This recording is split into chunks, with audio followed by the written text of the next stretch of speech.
In this lecture, we'll see how to insert or delete row and column.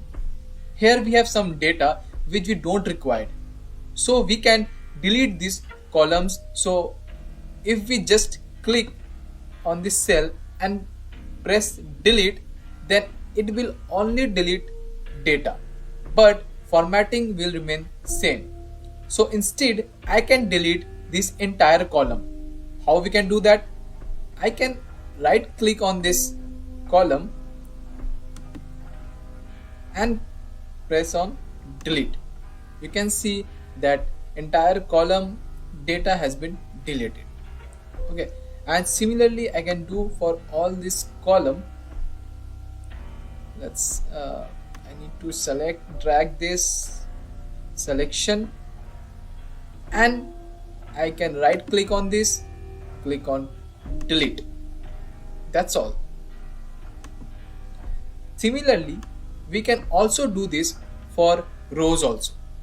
Just need to click on rows, whatever rows you want to delete, click right click and you can just delete it. Okay. Now to add new rows and new columns, we have to remember few things. Like, let's go up.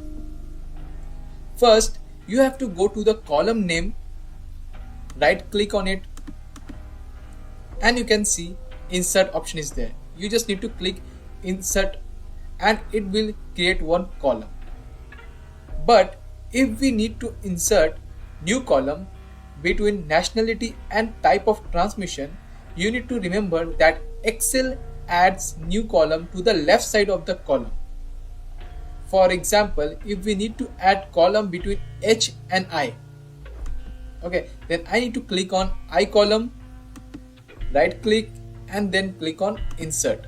Then you can see that between nationality and transmission one column came. But if we click on this H column, then it will not be between transmission type of transmission and nationality. It will come between current status and nationality. Okay. Now there is the same logic applies to rows. So if we will come to this row, okay, and we want new row between 9 and 10, okay, then remember that row will come to upside of your selected row. Okay, so like if we want new row between 9 and 10, then you need to select on 10 and click right click and then click insert. Now you can see that new row has been added.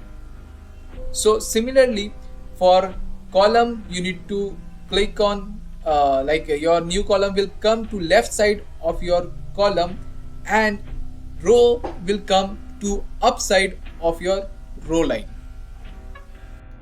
So that's it for today and I will see you in next lecture. Thank you.